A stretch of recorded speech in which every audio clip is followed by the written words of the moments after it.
पटना में शून्य dump site का लक्ष्य अभी दूर। 13,38,000 टन कचरे में से अब तक केवल 38% का ही हुआ निष्पादन। पटना की रामाचक बैरियर डंप साइट पर 13,38,000 टन पुराने कचरे के निष्पादन का लक्ष्य अक्टूबर तक शून्य डंप साइट के तहत रखा गया है, लेकिन अब तक केवल 38% कचरा ही हटाया जा सका है।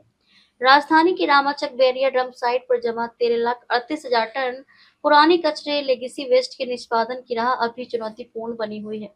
केंद्र सरकार के डंप साइट रेमेडिएशन एस्केलेरेटर प्रोग्राम ड्रैप के तहत अक्टूबर तक शून्य डंप साइट का लक्ष्य किया गया है, लेकिन नगर निगम अब तक केवल 5,12,000 टन कचरे का ही निष्पादन कर सका है। ये कुल लक्ष्य का 38.22% है। इस धीमी गति को देखते हुए अगले 5.5 महीने में शेष 8,26,000 टन कचरे का निस्तारण निगम के लिए बड़ी परीक्षा है। डंप साइटों को वैज्ञानिक तरीके से समाप्त करना लक्ष्य स्वच्छ भारत मिशन शहरी 2.0 के तहत आवासन एवं शहरी कार्य मंत्रालय द्वारा शुरू किए गए इस कार्यक्रम का उद्देश्य देश भर के बड़े डंप साइटों को वैज्ञानिक तरीके से समाप्त करना है। लंबे समय से खुले में पड़े कचरे से जहरीली गैस, दुर्गंध, जल एवं भूमि प्रदूषण के साथ स्वास्थ्य संबंधी खतरे बढ़ रहे हैं। रामाचक बैरिया में नगर निगम की 82 एकड़ जमीन पर वर्षों से कचरा डंप किया जा रहा है। वर्ष 2021-22 में यहाँ 10 लाख टन पुराने कचरे का निष्पादन किया गया था।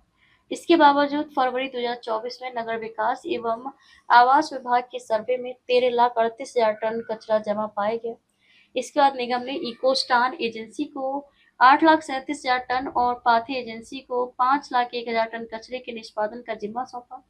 इकोस्टान एजेंसी ने एक वर्ष में 2,73,000 टन, जबकि पाथे एजेंसी ने 3 माह में 2,39,000 टन कचरे का निष्पादन किया है।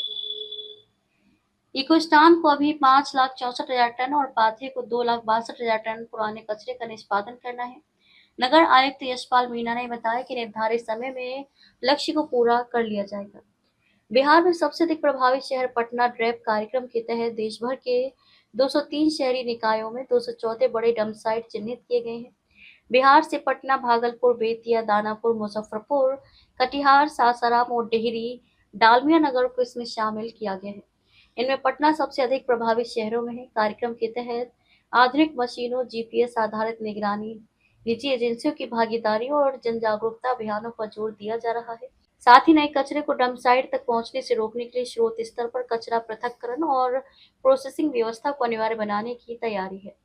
सभी अंचलों में विकसित हो रहे गार्बेज ट्रांसफर स्टेशन निगम द्वारा शहर के 6 अंचलों अजीमाबाद, बांकीपुर, कंकड़बाग, न्यू कैपिटल, पाटलिपुत्र और पटना सिटी में अत्याधुनिक गार्बेज ट्रांसफर स्टेशन जीटीएस विकसित किए जा रहे हैं। करीब 53 करोड़ रुपए की लागत से बन रहे इन स्टेशनों के शुरू होने के बाद कचरा प्रबंधन की व्यवस्था अंचल स्तर पर ही सुदृढ़ हो जाएगी। इन ट्रांसफर स्टेशनों में आधुनिक कंप्रेशन मशीनें लगाई जा रही हैं, जो प्रतिदिन 150 से 500 टन तक कचरे के निपटान में सक्षम होंगे। इससे खुले में कचरा डंपिंग की समस्या खत्म होगी और शहर को स्वच्छ बनाने में मदद मिलेगी।